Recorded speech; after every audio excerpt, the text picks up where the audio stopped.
চিলিতে ডানপন্থী president Jose Antonio কাস্তের শিক্ষা, স্বাস্থ্যসেবা ও সামাজিক অধিকার বিষয়ক নীতির বিরুদ্ধে ক্ষোভ থেকে কর্মসূচির ডাক দেয় ছাত্র সংগঠন কনফেস।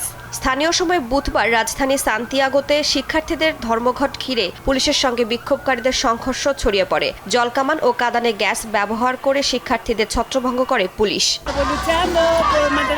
আমরা অধিকার রক্ষায় আন্দোলনে নেমেছি, শুধু শিক্ষার্থীদের জন্যই নয়, প্রবীণদের পাশাপাশি সেসব মানুষদের জন্য লড়াই করছি যাদের সাহায্য প্রয়োজন, যাদের এই রাষ্ট্র একা ছেড়ে দিতে পারে না।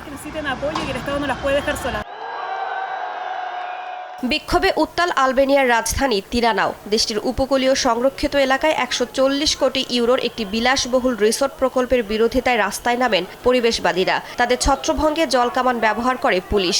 প্রকল্পটি মার্কিন প্রেসিডেন্ট ডোনাল্ড ট্রাম্পের জামাতা জ্যারেড কুশনারের বিনিয়োগ প্রতিষ্ঠানের সঙ্গে সংশ্লিষ্ট। বলিভিয়ায় রাজনৈতিক ও অর্থনৈতিক অস্থিরতার মধ্যেই সান্তা ক্রুজ অঞ্চলের একটি তেল স্থাপনা পুনর্দখল করেছে পুলিশ। প্রেসিডেন্ট রদ্রিগো পাজের পদত্যাগ দাবিতে বিক্ষোভকারীরা স্থাপনাটি দখল করেছিল। গত এক মাস ধরে দেশটিতে শ্রমিক ধর্মঘট, মহাসড়ক অবরোধ এবং জীবনযাত্রার ব্যয় বৃদ্ধিকে কেন্দ্র করে চলছে বিক্ষোভ।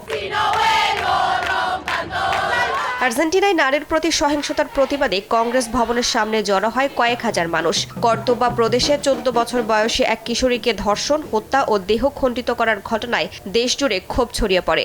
বিক্ষোভে অংশগ্রহণকারীরা নারীদের নিরাপত্তা নিশ্চিত এবং নারী হত্যা রোধে কঠোর পদক্ষেপের দাবি জানান। আয়োজকদের তথ্য অনুযায়ী দেশটিতে প্রতি ৩১ ঘন্টায় একজন করে নারী হত্যার ঘটনা ঘটছে। আমি এখানে নিজের জন্য এসেছি, ২ বোনের জন্য এসেছি। আমার অনেক বন্ধু আছে। আমরা ঠিকঠাক বাড়ি ফিরতে পারবো কিনা, সারাক্ষণ এই দুশ্চিন্তাটা ভয়াবহ মনে হয় আমার কাছে। এদিকে বিশ্বকাপ শুরুর মাত্র ৮ দিন আগে মেক্সিকো সিটিতে শিক্ষক ও অবসরপ্রাপ্ত বিচারকদের বিক্ষোভে ব্যাপক ভোগান্তিতে সাধারণ মানুষ। দাবি পূরণ না হলে বিশ্বকাপের উদ্বোধনী ম্যাচের দিনও বড় ধরনের কর্মসূচির হুঁশিয়ারি দিয়েছেন তারা। রাইসা জান্নাত, সময় সংবাদ।